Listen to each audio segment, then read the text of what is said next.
Alright, hey sports fans. So I'm back to Mr. Meg, and we are going to add some shading and explore how lights and darks can really give a picture some dimension. Alright, so this is just standard. First of all, Mr. Meg feels pretty naked without his etchings. Etch, etch, etch, etch, etch, etch, etch.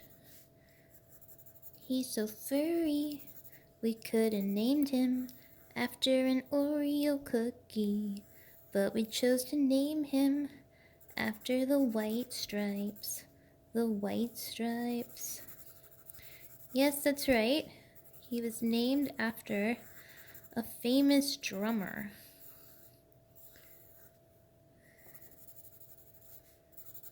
So I can give him some markings. Now we've got his food dish here. And I'll just add, or I think that was his water dish. Okay, and then let's just add a little bit of shadow where that might be.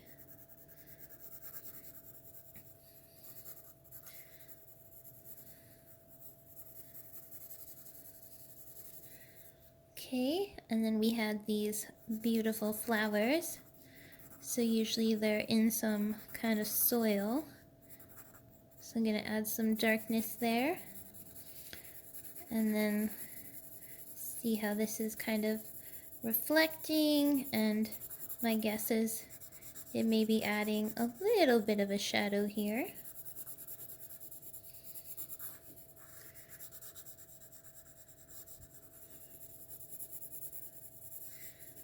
Okay, and then maybe we can give these flowers a little bit of depth.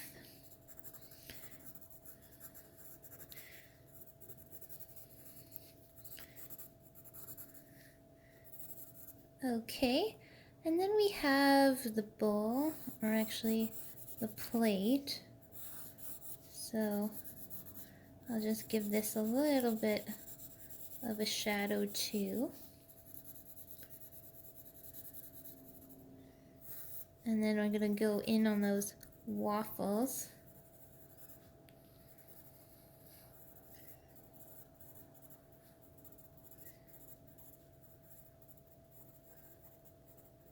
Okay, and then sort of shade that bottom here. Okay, oh yeah, that's one big waffle. And then I think that coffee cup might need some actual coffee in it, not just like those actors who pretend to drink coffee but don't actually. It's got one of those handles, and then maybe it's got a shadow from here too, and also good to stay hydrated. So here's the water, and then there's that straw. Little marbling of the water there. Oh, and then we've got that frying pan. So give it kind of like a nice black bottom.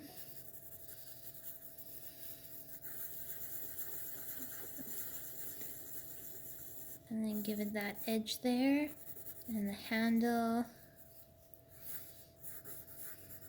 Oops, went a little bit off there. Mr. Meg, I think he's a big guy, so he probably casts a bit of a shadow too.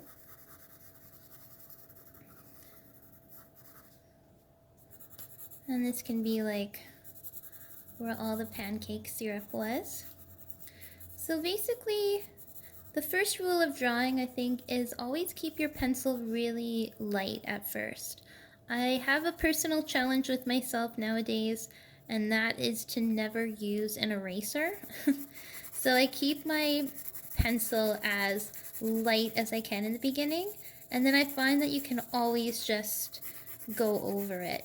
And if you're working with black marker, it's even funner because then you can just go over it really dark with the black marker and erase the pencil easily. And this is our doorway into the living room. Maybe they'll watch some cool movie after. And it's always good to have a darker background to make that character kind of really pop. Okay, and then add a little bit of that entranceway there.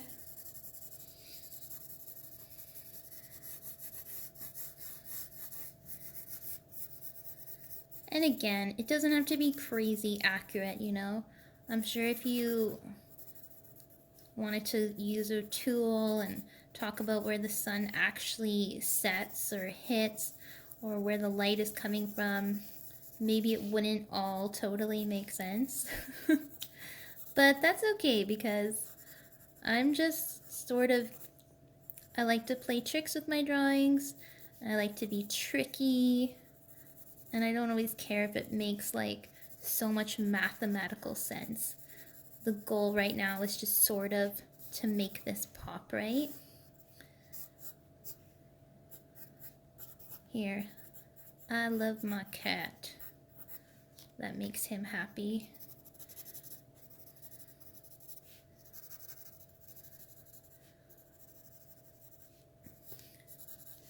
And her arm casts a bit of a shadow.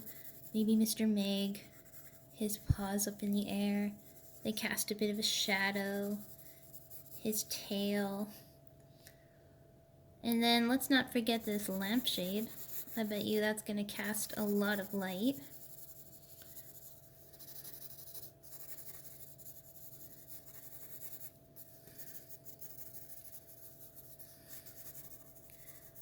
And I know that it's so tempting because I think it's taken me forever to get over this and I still want to do it.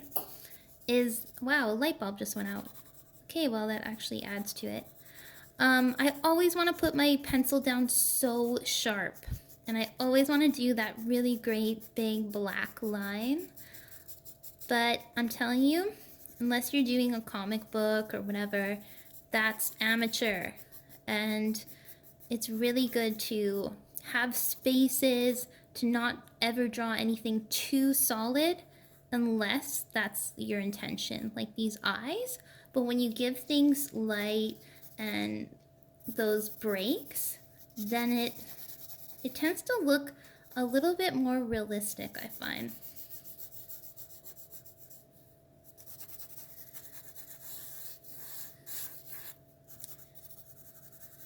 And there we have our calendar, all the things that Meg and Max have planned together.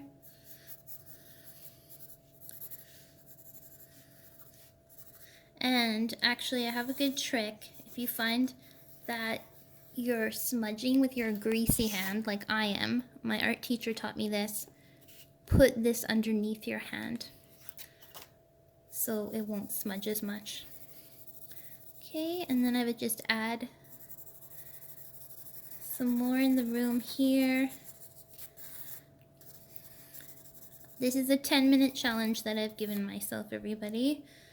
So I think we can do this. Maybe we'll just add like a huge bowl where there's like that pancake syrup has just been dripping over the edge. And if you were gonna use paint, it's just figuring out those blacks and lights, because that's really gonna make everything pop.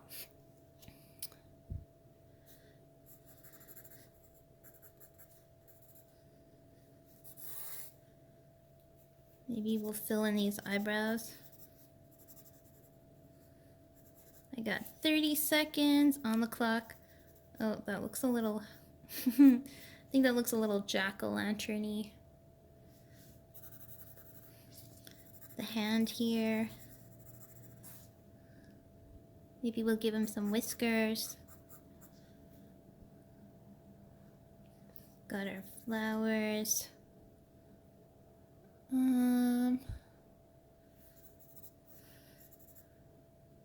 Okay, and that's 10 minutes.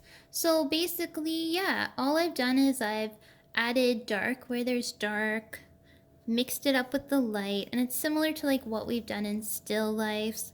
Pay attention to where the shadows are falling with objects, especially with comic books. They usually give a lot of black and white as well.